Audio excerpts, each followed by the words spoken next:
sejahtera dan bermartabat. Debat publik pertama calon Bupati Nganjuk yang digelar oleh Komisi Pemilihan Umum atau KPU Kabupaten Nganjuk, Rabu 16 Oktober 2024, menuai berbagai tanggapan dari masyarakat Nganjuk dan praktisi hukum. Pasalnya, pelaksanaan debat publik tersebut tidak dilaksanakan di daerah lokal atau Kabupaten Nganjuk, namun berlangsung di Surabaya. Sehingga dianggap menyulitkan masyarakat Nganjuk untuk mengikuti dan mengamati program visi misi para calon bupati.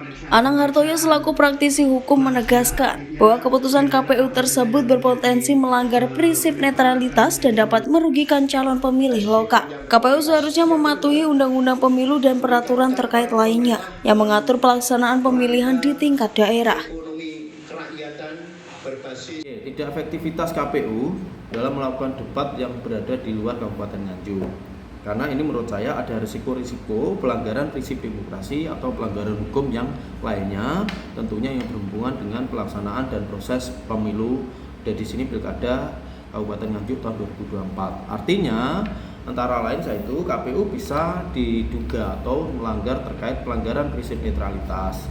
Jika debat dilakukan di luar wilayah pemilihan tanpa alasan yang kuat dan tanpa ada landasan hukum yang jelas, KPU bisa dianggap melanggar ketentuan yang ada. Ketentuan yang ada di sini adalah ketentuan hukum yang mengatur tentang proses pemilihan calon kepala daerah. Hal ini bisa menimbulkan atau mempunyai risiko yaitu terkait gugatan hukum, kritikan dari masyarakat, partai politik atau aktivis atau pengamat pemilu. Yang dugaan pelanggaran hukum yang dilakukan oleh KPU di sini yaitu tentang Undang-Undang Pemilu dan Undang-Undang tentang KIP menurut saya atau undang-undang lainnya. Dan pada pokoknya di Undang-Undang KPU, Undang-Undang Undang-Undang nomor 7 tahun 2017 tentang pemilu itu pada pokoknya KPU mempunyai kewajiban untuk menyelenggarakan seluruh proses pemilu yaitu dari hal sosialisasi sampai dalam hal penghitungan atau penetapan, termasuk debat paslon dengan memperhatikan hak pemilih. Di sini subjek daripada pemilu adalah hak pemilih, yaitu pemilih daripada warga Kabupaten Nganjuk. Dan serta KPU harus memastikan akses yang merata. Melaksanakan debat di luar daerah pemilihan apalagi tanpa kehadiran langsung pemilih bisa dianggap sebagai pelanggaran terhadap ketentuan hukum yang berlaku. Karena apa? Hak pemilih itu tentunya untuk mengenal daripada kualitas, kredibilitas, dan integritas serta visi misi daripada calon bupati atau calon wakil bupati masa depan yang ada di Nganjuk. Itu tentunya harus ditekankan oleh KPU.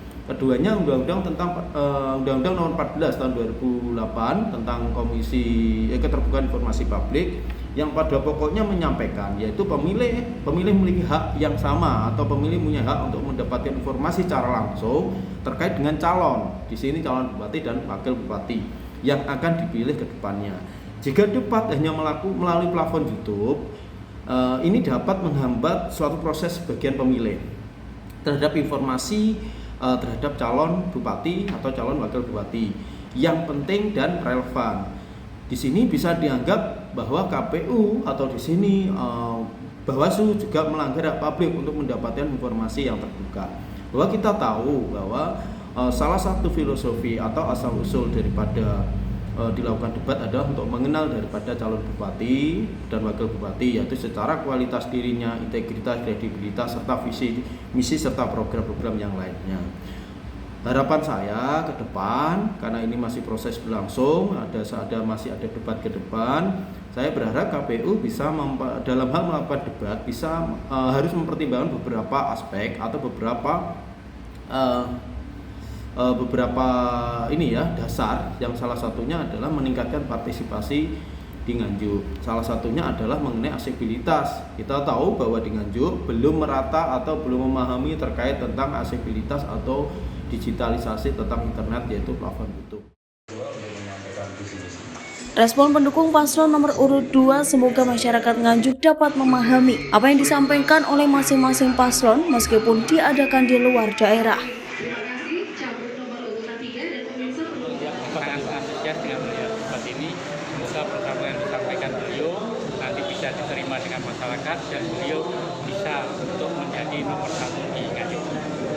Mudah-mudahan masyarakat juga menerima semua visi yang disampaikan beliau.